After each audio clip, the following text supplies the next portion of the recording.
Assalamualaikum warahmatullahi wabarakatuh. Innal hamdalillah nahmaduhu wa nasta'inuhu wa nastaghfiruh wa na'udzu billahi min shururi anfusina wa min sayyiati a'malina. May yahdihillahu fala mudilla lahu wa may yudlil fala hadiya lahu. Asyhadu an la ilaha illallah wahdahu la syarika lahu wa asyhadu anna Muhammadan abduhu wa rasuluh. Allahumma shalli wa sallim wa barik ala Muhammadin wa ala alihi wa sahbihi ajma'in. Ya ayyuhalladzina amanu taqullaha haqqa tuqatih wa la tamutunna illa wa antum muslimun. Ya ayyuhan nasu taqu rabbakumul ladzi khalaqakum min nafsin wahidah wa khalaqa minha zawjaha wa batha minhuma rijalan katsiran wa nisaa'a wattaqullaha alladzi tasaaluna bihi wal arham innallaha kana 'alaykum raqiba. Ya ayyuhalladzina amanu taqullaha wa qulu qawlan sadida yuslih lakum a'malakum wa yaghfir lakum dhunubakum wa may yuti'illaha wa rasulahu faqad faza fawzan 'azima. Amma ba'd, fa inna asdaqal hadithi kitabullah wa khairal hadi hadi Muhammadin sallallahu alaihi wasallam wa syarrul umuri muhdatsatuha fa inna kulla muhdatsatin bid'ah wa kulla bid'atin dhalalah wa kulla dhalalatin finnar. Kaum muslimin yang dirahmati Allah Subhanahu wa taala, marilah kita kembali bersyukur kepada Allah Subhanahu wa taala atas segala limpahan kasih sayangnya yang tak pernah terhenti tercurah kepada kita semua. Setelah kita memuji Allah dengan nama-nama yang indah dan sifat-sifatnya yang mulia, serta kita bersolawat kepada Nabi Muhammad SAW, maka marilah kita lanjutkan kajian kita masih dengan tema penjelasan rukun iman dari kitab yang ditulis oleh Syekh Muhammad bin Shalih Al-Utsaimin rahimahullah, yang pada pertemuan terakhir kita telah membahas tentang rukun la ilaha illallah. Dan insyaallah kita akan melanjutkan ke pembahasan tentang syarat-syarat la ilaha illallah, yang merupakan syarat-syarat ini adalah pokok-pokok penting yang akan menjadikan kalimat la ilaha illallah yang kita ucapkan ini bermanfaat di sisi Allah Subhanahu wa taala. Dan sebelum itu tentu banyak sekali di kalangan kaum muslimin yang mendengar hadis man qala la ilaha illallah dakhala al-jannah. Barang siapa yang mengucapkan la ilaha illallah, maka dia akan masuk surga. Dan memang ini adalah fakta dan kabar gembira kepada kita selaku umat Rasulullah sallallahu alaihi wasallam. Tapi memahami kalimat la ilaha illallah dari satu hadis saja ini sangat tidak cukup ya. Dan konteks hadis ini bisa diterapkan kepada orang yang baru memasuki Islam kemudian Allah mewafatkannya, sebagaimana terjadi kepada salah seorang pembantu Rasulullah SAW, seorang anak kecil Yahudi. Nah, ini hadisnya sahih ya. Dan ini menggambarkan bagaimana akhlak Rasulullah SAW, sehingga orang Yahudi ini mau dan kerasan untuk menjadi pembantu Rasulullah SAW. Nah, satu saat anak ini disebut gulam, ya, masih kanak-kanak, sebagaimana pembantu-pembantu Rasulullah SAW itu kanak-kanak, seperti Anas bin Malik radhiyallahu anhu menjadi pembantu Rasulullah SAW di usianya yang kanak-kanak, dikenalkan oleh ayah sambungnya, dikenalkan kepada Rasulullah SAW dan dijadikan sebagai pembantu Rasulullah SAW. Maka saat seorang anak Yahudi ini sakit, maka Rasulullah Shallallahu Alaihi Wasallam menjenguknya. Masya Allah, ini akhlak yang sangat terpuji. Bagaimana bisa Rasulullah SAW menjenguk orang ya, yang tidak seiman dengannya, terlebih dia hanya seorang pembantu. Tapi ini adalah akhlak yang mulia yang tidak dimiliki oleh sembarangan orang ya. Kemudian datanglah ke rumahnya, kemudian menjenguk, dan salah satu tujuan menjenguknya Rasulullah SAW adalah untuk berdakwah. Dan lihat, Rasulullah SAW tidak memfokuskan dakwah kepada orang dewasa saja, orang yang terkemuka saja, bahkan seorang anak-anak pembantunya didatangi. Karena kenapa? Pahala dakwah itu adalah pahala yang sangat besar sekali. Oleh karena itu pantas Allah Subhanahu wa taala berfirman, "Wa man ahsanu qaulan mimman da'a ilallah." Siapakah yang lebih baik ya, tugasnya, profesinya selain orang yang menyeru ke jalan Allah Subhanahu wa taala, para dai dan orang-orang yang membantu para dai. Kemudian datang, duduk di hadapannya atau di sampingnya. Kemudian Rasulullah SAW berkata kepada anak Yahudi ini, "Qul la ilaha illallah." Wahai anakku, wahai anak kecil, katakan la ilaha illallah. Kemudian anak ini, karena di hadapannya ada orang tuanya, memandang ke arah Rasulullah SAW, kemudian memandang kepada ayahnya ya, karena walaupun sudah mempunyai pikiran tetapi masih ada dalam kekuasaan ayahnya. Akhirnya ayahnya melihat ya, mengetahui bahwa anak ini ingin mengucapkan la ilaha illallah sebagaimana diperintahkan oleh Rasulullah sallallahu alaihi wasallam, maka sang ayah pun membantu, memberi semangat, berkata kepada anaknya, "Ati Abul Qasim." Wahai anakku, taatilah, ikutilah Abul Qasim, ikutilah Rasulullah SAW. Kemudian anak ini diberikan taufik oleh Allah Subhanahu wa taala mengucapkan la ilaha illallah. Ya, di akhir hayatnya, di saat sakaratul maut, kemudian Rasulullah SAW beranjak dan bersabda, "Alhamdulillahilladzi anqadhahu minan nar." Atau kama qala sallallahu, segala puji bagi Allah Subhanahu wa taala yang telah menyelamatkannya dari api neraka. Nah, ini sangat berlaku terhadap orang-orang yang baru masuk Islam, mengucapkan la ilaha illallah, dijamin masuk surga. Kemudian meninggal dunia. Bahkan anak ini tidak pernah sholat bersama Rasulullah SAW ya. Dan sebagian sahabat diriwayatkan masuk Islam kemudian meminta izin kepada Rasulullah SAW untuk berjihad, belum pernah sholat. Bahkan sebagian ulama menyebutkan sahabat ini tidak pernah mandi junub.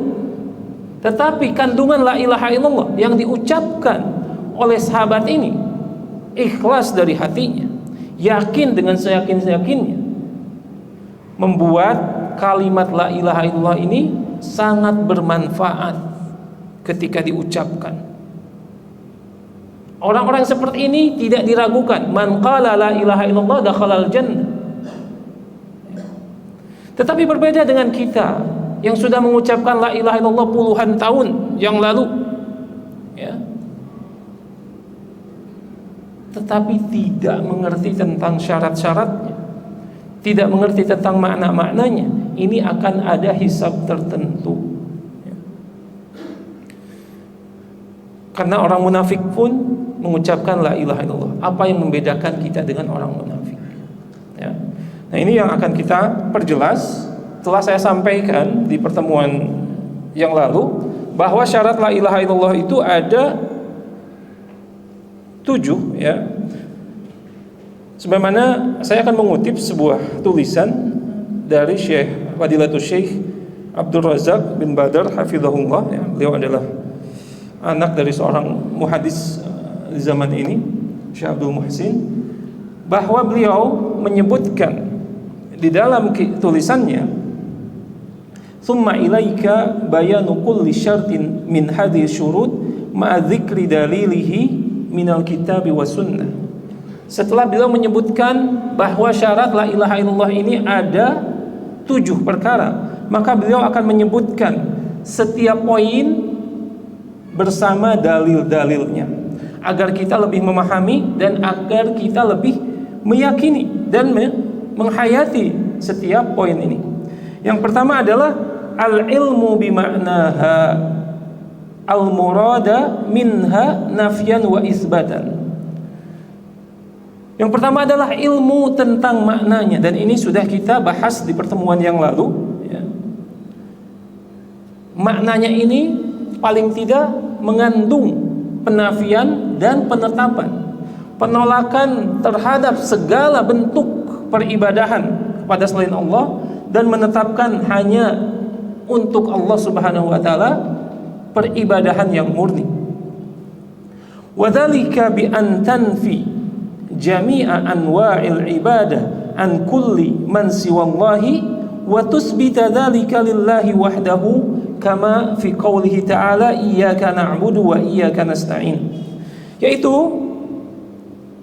bagaimana memaknai makna la ilaha illallah itu dengan menafikan seluruh peribadahan, seluruh bentuk peribadahan dari atau kepada selain Allah Subhanahu wa taala, dan menetapkannya hanya untuk Allah Subhanahu wa taala, seperti firman Allah Subhanahu wa taala dalam surah Al-Fatihah, iyyaka na'budu wa iyyaka nasta'in. Ini ayat yang 17 kali kita ulang-ulang dalam salat kita. Iyyaka na'budu wa iyyaka nasta'in. Hanya kepadamu lah kami menyembah, dan hanya kepadamu lah kami memohon pertolongan. Lihat bagaimana bahasa Al-Quran dituliskan oleh Allah Subhanahu wa taala dalam surah Al-Fatihah ini. Bentuknya sangat singkat, kemudian maknanya ketika kita menyebutkan hanya kepadamu, berarti ini menandakan bahwa kita tidak akan memberikan peribadahan ini kepada selain Allah Subhanahu wa taala. Maka itu kalimat al-hasr ya di dalam bahasa Arab, penyempitan makna itu maknanya sangat dalam. Ketika dikatakan la ilaha, tidak ada sesembahan, artinya menafikan. Begitu pula iyyaka, hanya kepadamu, berbeda dengan ungkapan kami beribadah kepadamu. Ini masih sangat umum. Tetapi ketika dibatasi ya dengan kalimat negatif, hanya kepadamu, ini langsung to the point, bahwa kita menolak segala bentuk peribadahan hanya untuk Allah Subhanahu wa taala. Kemudian beliau melanjutkan,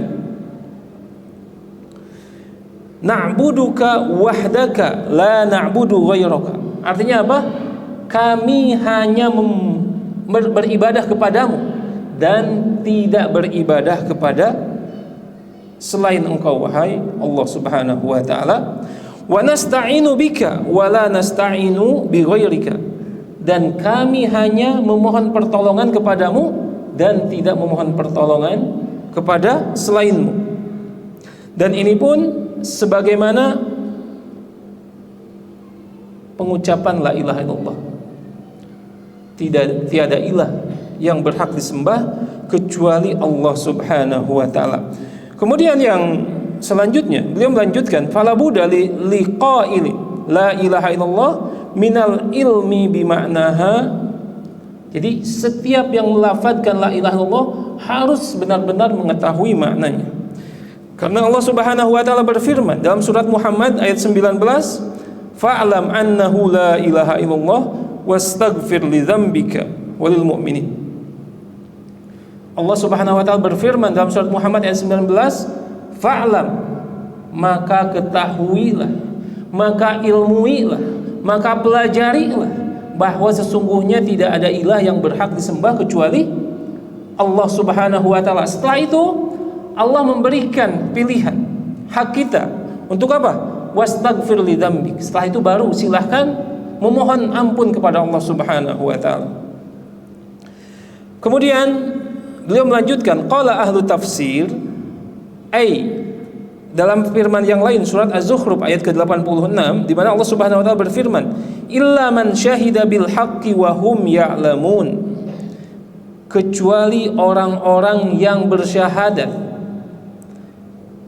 dengan kebenaran, kecuali orang-orang yang bersaksi di atas kebenaran, wahum ya'lamun, dan mereka mengetahui makna kebenaran itu.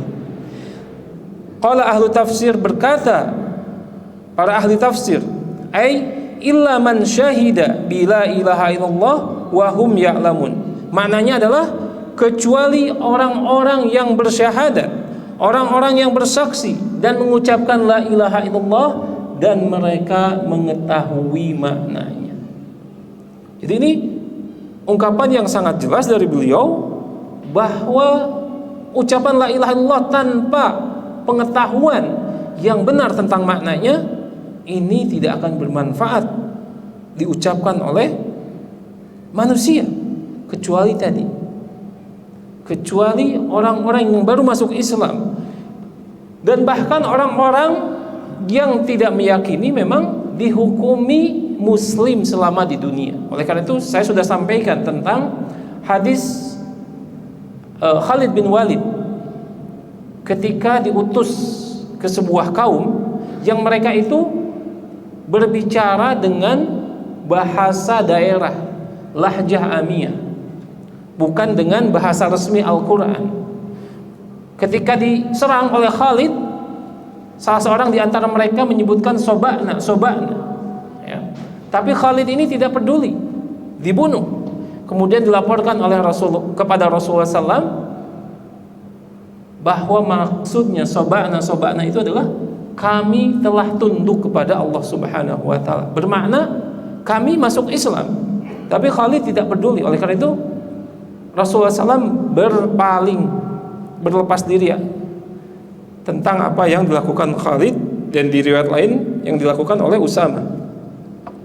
Kemudian makna-makna ini pun dikuatkan dengan salah satunya hadis Utsman bin Affan, ya, hadis sahih di mana Rasulullah sallallahu alaihi wasallam bersabda, "Man mata wa huwa ya'lamu annahu la ilaha illallah dakhalal jannah." Barang siapa yang meninggal dunia wa huwa ya'lamu, dan dia mengetahui kandungan makna la ilaha illallah, maka dia akan masuk surga. Jadi hadis yang global harus ditafsirkan dengan hadis-hadis penjelas lainnya supaya kita tidak gagal faham tentang masalah ini. Kemudian yang selanjutnya, poin kedua setelah ilmu, al-yaqin al-munafi lisyakki war-raibi. Ketika kita mengucapkan la ilaha illallah, kita harus yakin, dan yakin maknanya adalah lawan dari ragu-ragu. Ma'nahu an yakuna muqinan bihadhil kalimah yaqinan jaziman la syakka fihi wa la raib. Dan maknanya adalah ketika kita mengucapkan kalimat ini, kita benar-benar yakin bahwa memang tidak ada ilah yang berhak disembah kecuali Allah Subhanahu wa taala, dengan keyakinan yang kuat di dalam jiwa kita, tidak ada keraguan sedikit pun. Sebagaimana firman Allah Subhanahu wa taala ketika mensifati orang-orang yang beriman di dalam surat Al-Hujurat ayat 15, innamal mu'minuna alladzina amanu billahi wa rasulihi thumma lam yartabu. Ya, sesungguhnya orang-orang yang beriman kepada Allah itu adalah, mereka adalah orang-orang yang beriman. Sesungguhnya mukmin itu adalah orang-orang yang beriman kepada Allah dan kepada Rasulnya. Tsumma lam yartabu, kemudian tidak ada keraguan di dalam jiwa-jiwa mereka. Wajahadu bi amwalihim wa anfusihim fi sabilillah, dan mereka berjihad dengan harta mereka dengan jiwa mereka di jalan Allah Subhanahu wa taala, ulaika humus shadiqun, dan merekalah orang-orang yang benar ataupun orang-orang yang jujur. Wa ma'na lam yartabu ay ayqanu walam yashku walam yashukku, dan makna lam yartabu, tidak ragu, adalah mereka sangat yakin dan tidak ada sedikit pun keraguan di dalam jiwa mereka. Dan di dalam Sahih Muslim dari Abu Hurairah radhiyallahu anhu qala Rasulullah sallallahu alaihi wasallam, bahwa Rasulullah SAW bersabda, asyhadu an la ilaha illallah wa anni rasulullah, aku bersaksi bahwa tidak ada ilah yang berhak disembah kecuali Allah dan aku sebagai Rasulullah. La yalqa bihima abdun ghairu syakin fihima illa dakhalal jannah, tidaklah seorang hamba bertemu dengan Allah kapan? Ketika kematiannya atau ketika hari kiamat, ya, yang telah mengucapkan kalimat tersebut kemudian yakin tidak ada keraguan sedikit pun, kecuali akan masuk surga. Jika masih ada keraguan, maka ini harus diobati dengan ilmu, sehingga ucapan la ilaha illallah ini benar-benar ampuh di hadapan Allah Subhanahu wa taala, bisa diterima oleh Allah Subhanahu wa taala. Kemudian di Sahih Muslim dari Abu Hurairah pula, bahwa Rasulullah sallallahu alaihi wasallam bersabda, man laqita min wara'i hadzal haid yashhadu an la ilaha illallah mustaiqinan biha qalbuhu fabashshirhu bil jannah. Maka Rasulullah SAW bersabda, barang siapa, ya,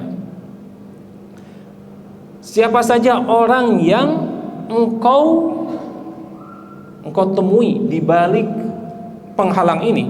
Di sini disebutkan haid, ya. Haid itu dalam bahasa Arab biasanya disebutkan kebun. Biasanya kebun buah-buahan. Ada dalam sebuah hadis diperselisihkan hadis ini tentang seorang muslim, adab seorang muslim jika masuk ke sebuah perkebunan, terutama buah-buahan, maka muslim ini boleh menikmati buah-buahan yang ada di dalam, tapi tidak boleh bawa keluar, dan ini halal, ya. Haid. Jadi Rasulullah SAW menggambarkan, dan posisinya bisa di samping kebun, dan kebunnya luas. Siapa saja yang kau temui di balik kebun ini, ya, atau di balik penghalang, kemudian dia bersaksi, ya, bersaksi bahwa tiada ilah yang berhak disembah kecuali Allah, mustaiqinan biha, dalam kondisi yang sangat yakin, fabashshirhu bil jannah, maka berikan kabar gembira kepadanya berupa surga Allah Subhanahu wa taala. Karena itu perbaharui keyakinan kita tentang makna la ilaha illallah, salah satunya dengan majelis ilmu. Kemudian yang ketiga, syaratnya adalah al-ikhlas al-munafi lisyirki war-riya. Yang ketiga adalah syarat diterimanya la ilaha illallah harus ikhlas. Ikhlas itu adalah kebalikan dari syirik, ya. Ikhlas memurnikan peribadahan hanya untuk Allah, sedangkan syirik menduakan Allah dalam peribadahan. Al-munafi lisyirki wariya. Dan bisa juga ikhlas itu lawannya adalah riya, ingin dilihat oleh orang lain. Jadi syirk, karena di dalam hadis akhafu ma akhafu alaikum, sesuatu yang paling aku takutkan kepada kalian, kata Rasulullah SAW, asyirkul asgar, syirik kecil. Kemudian disebutkan apa yang maksud dengan syirik asgar? Ar-riya, itu riya. Karena kenapa? Riya ini, ya, penyakitnya orang yang beriman. kepada Allah Subhanahu wa taala. Sudah tentu kalau orang-orang kafir setiap perbuatannya riya. Berperang ingin dipuji, ya. Bersedekah ingin dipuji. Tapi bagaimana ini terjadi kepada seorang mukmin? Oleh karena itu Rasulullah SAW sangat menakutkan hal ini terjadi kepada pribadi mukmin. Karena kenapa? Mengurangi nilai-nilai tauhid dia kepada Allah Subhanahu wa taala. Nah, dzalika bi tasfiyatil amal min jami'i syawa'ib syirki al-zahirah wal khafiyah. Itu maknanya dengan memurnikan, membersihkan seluruh amal kita dari noda-noda kesyirikan, baik yang terlihat ataupun yang tidak terlihat. Wa dzalika bi ikhlasin niyah. Yang pertama adalah caranya bagaimana? Dengan mengikhlaskan niat. Karena kenapa Rasulullah SAW pun bersabda, innamal a'malu bin niyat. Sesungguhnya amal-amalan dan amal-amal di dalam hadis itu adalah amal kebaikan saja. Jangan dicampur adukan. Saya mau korupsi, niatnya untuk bangun masjid. Ini tidak termasuk dalam konteks hadis ini. Innamal a'malu, makanya pakai alif lam. Karena sudah terbayang amal-amalnya sudah diketahui, yaitu amal-amal yang baik saja. Ya, innamal a'malu binniyat. Sesungguhnya amal-amal itu tergantung dengan niatnya. Dzalika bi ikhlasin niyyah fi jami'il ibadati lillahi wahdah. Dalam seluruh peribadahan kita kepada Allah, maka murnikan niat kita hanya untuk Allah Subhanahu wa taala, bukan karena kedudukan seseorang, ya. Salat karena ada mertua di rumah, ya. Salat karena mau pemilihan umum, gitu ya. Ataupun yang lainnya. Ini akan mengotori, bahkan menghancurkan amal ibadah kita di hadapan Allah Subhanahu wa taala. Kemudian Allah Subhanahu wa taala berfirman dalam surat Az-Zumar ayat ketiga, ala lillahi dinul khalis. Ketahuilah hanya milik Allah agama yang murni, agama yang bersih dari kesyirikan. Dan ini hak Allah Subhanahu wa taala. Kemudian Allah Subhanahu wa taala berfirman, wa ma umiru liya'budu illa liya'budu Allaha mukhlishina lahuddin. Surat Al-Bayyinah ayat kelima. Dan tidaklah mereka diperintahkan kecuali apa? Kecuali untuk beribadah kepada Allah Subhanahu wa taala dengan memurnikan keikhlasannya. Tapi jangan berarti gini, saya meninggalkan ibadah karena kenapa? Belum bisa ikhlas.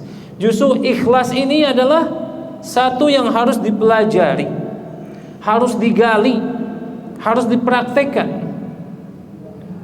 Sebagaimana kita mempraktekkan hal-hal yang baru bagi kita. Misalkan baru bisa belajar nyetir, awal-awalnya sulit sekali. Tapi lama-kelamaan dengan latihan, begitu pula dengan masalah niat ikhlas. Tidak ada yang instan, dan semua dengan taufik dari Allah Subhanahu wa taala. Kemudian dalam sahih, wa fi sahih, ketika ulama menyebutkan wa fi sahih, maknanya sahih Al-Bukhari, ya. Tapi kalau Muslim nanti disebutkan wa fi sahih Muslim, ya. Tapi kalau hanya disebutkan sahih saja, maknanya adalah sahih Al-Bukhari. Wa fi sahih an Abi Hurairah radhiyallahu anhu anin Nabi sallallahu alaihi wasallam as'adun nasi bi syafaati yaumil qiyamah man qala la ilaha illallah khalisan min qalbihi. Subhanallah, ini hadis yang agung sekali, ya. Nabi SAW bersabda, orang yang paling berbahagia kapan? Paling berbahagia dengan syafaatku pada hari kiamat. Artinya apa? Orang yang akan mendapatkan syafaat dari Nabi SAW, ya, pada hari kiamat, yaitu orang yang mengucapkan la ilaha illallah, dia mengucapkannya dengan ikhlas dari lubuk hati yang paling dalam. Masya Allah. Dan semua kita bisa mendapatkan kesempatan ini. Tentunya dengan apa? Dengan ilmu tentang maknanya, tentang rukun dan syaratnya. Tanpa ilmu mustahil kita mendapatkan atau mengucapkan kalimat ini dengan baik dan benar, dengan ikhlas. Oleh karena itu, dekatilah kajian-kajian ilmu agar apa? Agar hati kita itu bersih. Ketika hati bersih, maka bagikan cermin. Ketika cermin itu bersih, maka tidak akan menampakkan kecuali kejujuran. As'adun nas bi syafaati yaumil qiyamah man qala la ilaha illallah khalisan min qalbihi. Itu orang-orang yang mengucapkan la ilaha illallah dengan tulus dan ikhlas dari lubuk hati yang paling dalam. Nah, ini kondisinya di hari kiamat. Ya, hari kiamat itu salah satu pemandangannya adalah padang mahsyar, di mana seluruh manusia menunggu keputusan Allah Subhanahu wa taala, dari Adam sampai manusia terakhir. Tidak tahu berapa tahun kita akan berdiri di sana. Kemudian matahari didekatkan, di antara kita ada yang berkeringat sampai kedua mata kaki, sampai lutut, sampai pinggang, dan tidak sedikit orang yang tenggelam dalam keringatnya. Wal'iyadzubillah. Dan ini nyata. Ini nyata. Dan saat itu semua manusia bersepakat untuk mencari sosok yang bisa memberikan syafaat kepada mereka, memintakan syafaat kepada Allah agar urusan mereka segera diputuskan. Bahkan orang-orang kafir pun tidak tahan dengan keadaan seperti itu. Walaupun mereka tahu bahwa mereka akan masuk neraka, tapi minta dipercepat. Karena sesuatu yang tidak pasti itu akan menyiksa. Itu adalah salah satu siksaan di hari kiamat. Waliyadzubillah, ya. Kemudian di kondisi seperti ini, maka orang-orang yang mengucapkan di dunianya la ilaha illallah, ikhlas dari lubuk hati yang paling dalam, menjadi orang yang paling bahagia di saat manusia seluruhnya dalam keadaan sedih. Oleh karena itu, mari kita ikhlaskan, murnikan ucapan la ilaha illallah. Kita hanya mengharap wajah Allah Subhanahu wa taala. Kemudian yang keempat, as-sidqu, jujur. Al-munafi lil kadhib, yang lawannya adalah dusta. Tentu mungkin ini lebih mudah difahami, ya. Dan contoh yang terdekat tentang masalah ini adalah syahadatnya orang-orang kafir, yang dengan syahadatnya mereka hanya mencari keamanan di dunia dan tidak mempedulikan keamanan di akhirat, ya. Dzalika bi an yaqula hadhil kalimah sadiqan min qalbihi yuwati'u qalbuhu lisanuhu. Itu mengucapkan kalimat la ilaha illallah, ya, dengan jujur dari hatinya, yaitu ketika apa yang diucapkan oleh lisan itu sejalan dengan apa-apa yang ada di dalam hati. Nah, oleh karena itu, salah satu prinsip akidah Ahlus Sunnah wal Jamaah, al-iman itu qaulun wa amal. Iman itu adalah perkataan dan perbuatan. Perkataan ini harus sejalan dengan hati dan anggota badan. Ini yang disebut iman yang sempurna. Kemudian qala ta'ala fi dhammil munafiqin, maka Allah Subhanahu wa taala berfirman ketika mencela orang-orang munafikin, idza ja'al munafiquna qalu nashhadu innaka la rasulullah wallahu ya'lamu innaka la rasuluh wallahu yashhadu innal munafiqina lakadzibun. Ya, ini contoh terdekat, yaitu orang-orang munafik. Allah Subhanahu wa taala berfirman, jika datang kepadamu orang-orang munafikun dan mereka berkata, sesungguhnya kami bersaksi bahwa engkau adalah Rasulullah, maka Allah menimpal dan Allah sangat tahu bahwa sesungguhnya engkau adalah Rasulullah. Tetapi orang-orang munafik itu sebenarnya sedang berdusta, hanya lip service saja, ya, omong kosong. Mereka mengucapkan la ilaha illallah di depan Rasulullah dan bersyahadat di depan Rasulullah SAW untuk keamanan dunia saja. Li'annahum qalu hadhil kalimah walakinnahum lam yakunu sadiqin fiha. Karena kenapa? Orang munafik ini mengucapkan kalimat tersebut tetapi hatinya tidak meyakini dengan kandungan kalimat la ilaha illallah. Kemudian Allah Subhanahu wa taala berfirman, Alif Lam Mim, ahasiban nasu ayyutraku ayyaqulu amanna wa hum la yuftanun walaqad fatanna alladhina min qablihim fala ya'lamanna Allahu alladhina sadaqu wa la ya'lamanna al-kadhibin. Surat Al-Ankabut 1 sampai 3. Allah Subhanahu wa taala berfirman yang artinya Alif Lam Mim. Apakah manusia mengira akan dibiarkan begitu saja? Akan dibiarkan mengucapkan kami telah beriman sedangkan mereka tidak diuji? Jadi ujian itu tanda keimanan, ya. Kalau kita ingin dikategorikan orang yang beriman, pasti harus bertemu dengan ujian. Sungguh kami telah menguji orang-orang sebelum kalian, maka kami mengetahui, ya, di antara mereka ada orang-orang yang jujur, dan kami pun mengetahui di antara mereka ada orang-orang yang berdusta. Nah, ini kalimat la ilaha illallah tidak akan bermanfaat ketika diucapkan dalam kedustaan.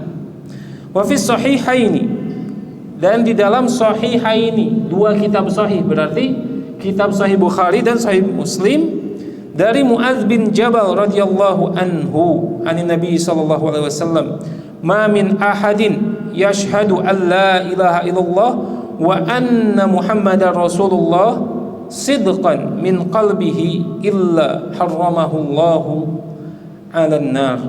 Barang siapa, tidaklah seorang di antara kalian mengucapkan la ilaha illallah dan bersaksi bahwa aku adalah Rasulullah, jujur dari hatinya, tidak berdusta, kecuali akan diharamkan untuk masuk neraka.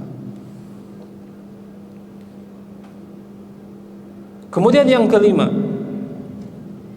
syarat yang kelima, al-mahabbatu al-munafiyatu lil bugdi wal karohi.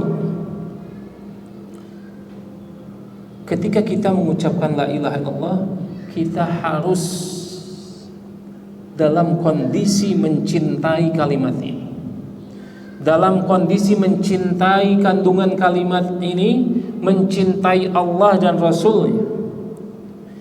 Tidak boleh ada sedikit pun kebencian terhadap Allah, terhadap Rasulnya, terhadap syariatnya. Karena kebencian ini akan menafikan kalimat la ilaha illallah, akan menggugurkan kalimat la ilaha illallah. Dan ini yang dilakukan oleh orang-orang munafik, ya. Karena orang-orang munafik itu sebenarnya benci terhadap syariat Allah Subhanahu wa taala, benci terhadap Nabi Muhammad sallallahu alaihi wasallam.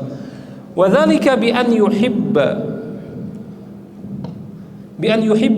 qailuha Allah wa rasulahu wa dinal Islam wal muslimin al-qaimin bi awamirillahi al-waqifin inda hududihi wa an yabghudha man khalafa la ilaha illallah wa ata bima yunaqiduha min syirkin aw kufrin aw yatanaqudu kamalaha min bid'in wa ma'asi amalan biqaulihi sallallahu alaihi wasallam awsaqu ural iman al-hubbu fillah wal bughdu fillah. Jadi maknanya ketika kita mengucapkan la ilaha illallah, yang mengucapkan la ilaha illallah harus mencintai Allah, mencintai Rasulullah, mencintai agama Islam, mencintai kaum muslimin yang mereka berpegang teguh terhadap ajaran Allah Subhanahu wa taala dan menjaga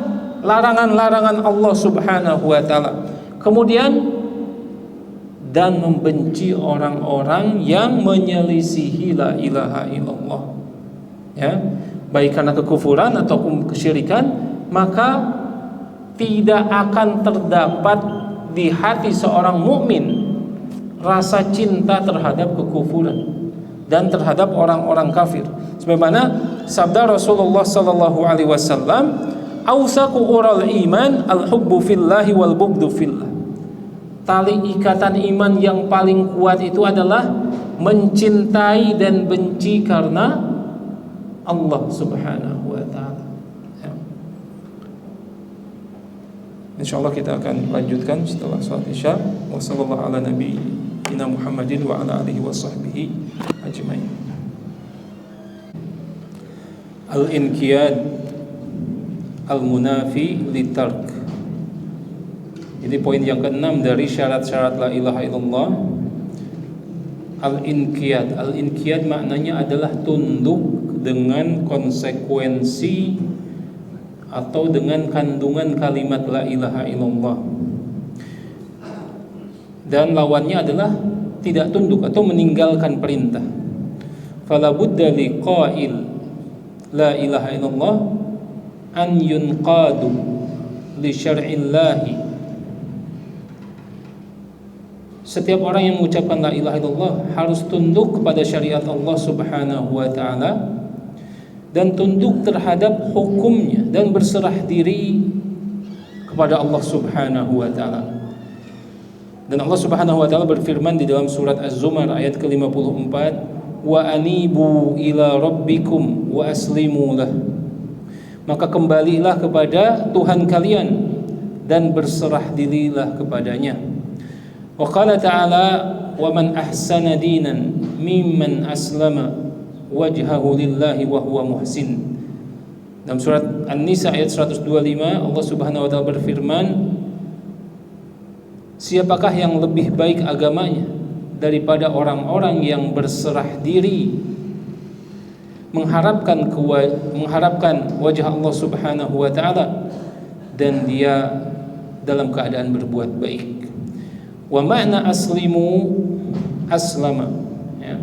Wa aslama fil ayataini al-inqadu wa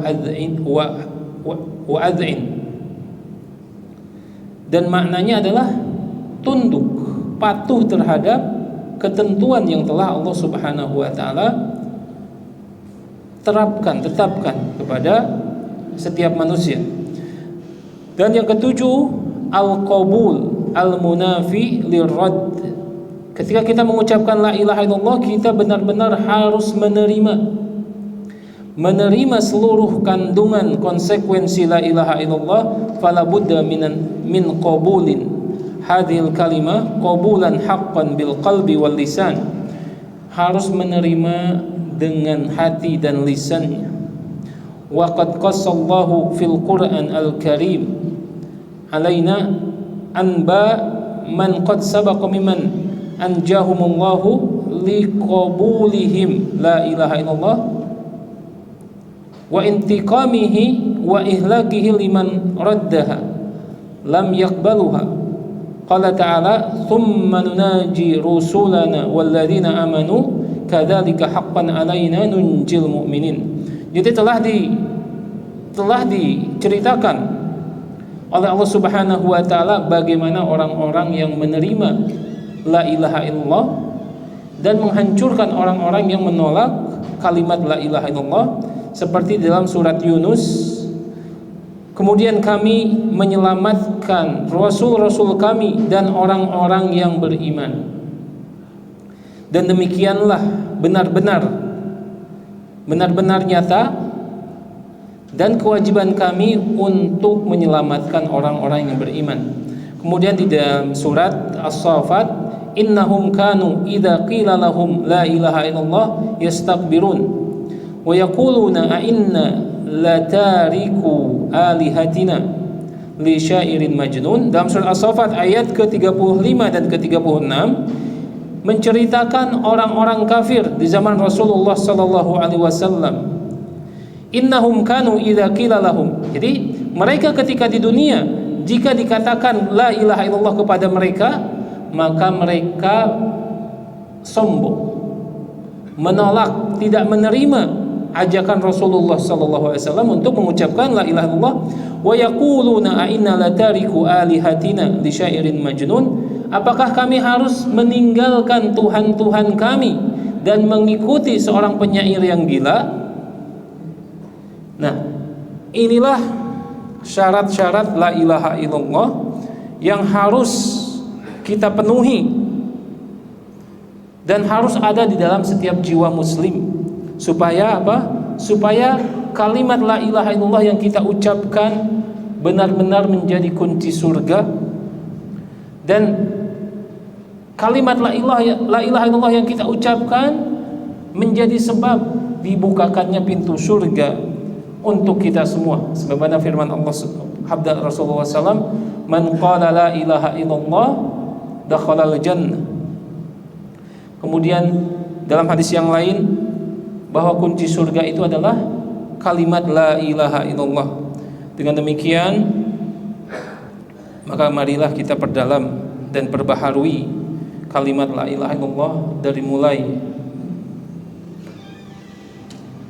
mengetahui maknanya yang benar, kemudian mengucapkannya dengan ikhlas, kemudian dengan yakin, kemudian dengan jujur dari hati yang paling dalam, kemudian dengan penuh rasa kecintaan, dan tunduk dengan seluruh konsekuensi kalimat la ilaha illallah dalam keadaan menerima dan tidak menyombongkan diri di hadapan syariat Allah Subhanahu wa taala. Mungkin ini yang bisa saya sampaikan pada kesempatan malam hari ini. Semoga apa yang telah kita dengar, telah kita sampaikan menjadi ilmu yang bermanfaat di hadapan Allah Subhanahu wa taala. Dan insyaallah kita akhiri. Subhanakallahumma wa bihamdika asyhadu an la ilaha illa anta astaghfiruka wa atubu ilaik. Assalamualaikum warahmatullahi wabarakatuh.